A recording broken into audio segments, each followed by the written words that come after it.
They were worried about me landing in trees and finding me. So we kept climbing. I was able to get it about 2,500 feet, and I was thinking, well, maybe I could fly it. And I was trying to figure out how to fly the airplane, because this airplane was absolutely the most magical piece of equipment I've ever gotten to fly in my life. And I'm trying to figure out how to fly the airplane.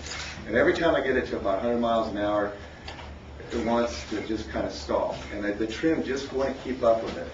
So we're circling over, and Dr. Coleman said, get over to, and he's from Coshada, Louisiana, get over to Mike Simmons Field on the other side of the river.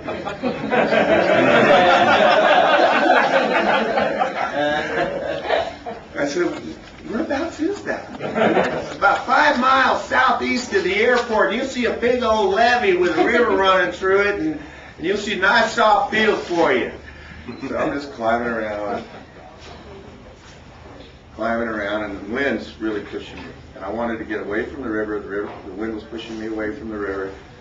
And then you got more time to think. You know, a normal emergency is quick. I have to think about all this stuff. And now I'm worried about jumping out of the airplane and it hitting somebody on the ground. You know, we're out in the middle of nowhere, but there's still farmhouses and a highway. And the last thing you want to do is save your life and kill somebody in the process. And there's big decisions to make, because you know, I'm an airshow pilot, and I got to do this in whatever airspace as well. And fortunately, those decisions were made for me.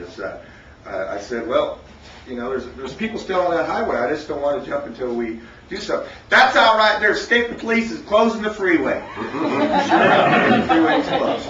You know, unbelievable. Freeway's closed. You know, and I kept flying it, trying to still figure out if I could do it. You know, I didn't want to lose her. You know, gas was going away, and I got up to 9,500 feet, up and down. I had a gentleman who was giving me the G1000 checkout in the Columbia 400 out of the Columbia with one of my guys, and started flying high cover. And I said, well, make sure you're above me. You know, make sure you're above me, because I don't really have any control of this. And so I really had a good team helping me to make decisions on the ground.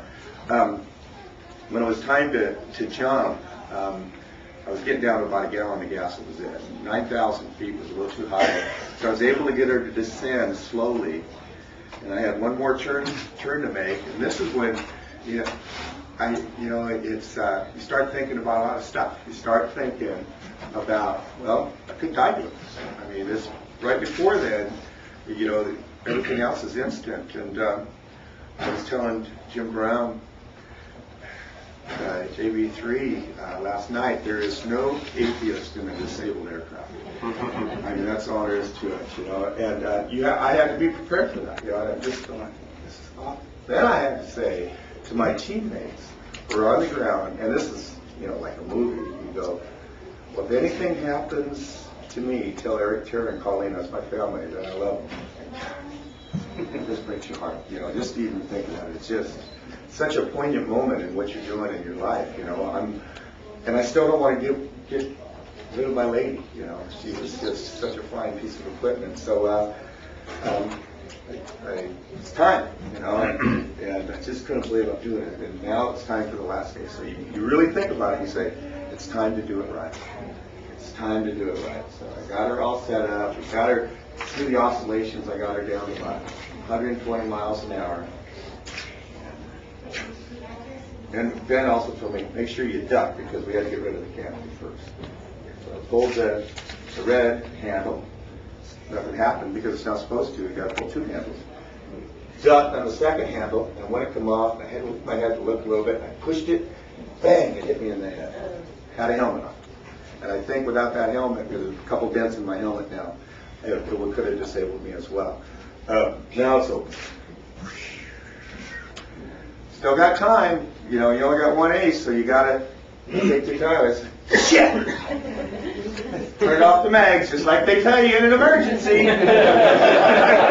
I distinctly remember, turn off the mags, turned off the mags. Shit! Gotta keep going. You know, this is a commitment. And you want the dream to end. It's not ending. You know, so time to get rid of the seat belts. You got 2 harnesses. Boom, boom. Now seat belts are off. Shit! don't want to do it, you know?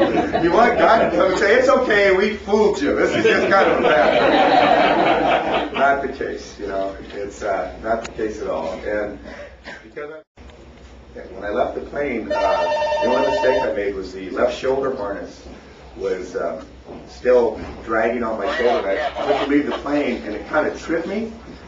So I left the plane, and I kind of rolled this way, and I got stuck kind of on the tail. And there's some flying wires underneath the tail, and I got stuck there. But the interesting thing, because I was going the same speed of the plane, it was like we were engaged. I mean, we were totally together, and it just took one hand. I was holding on to the tail, and it wasn't a big deal, and I just kind of pushed it like that with that much pressure. And she said, okay. She turned to the right, and I'm falling at the same speed with it, and then she turns around to the left, and I'm in free fall, and I see the airplane go.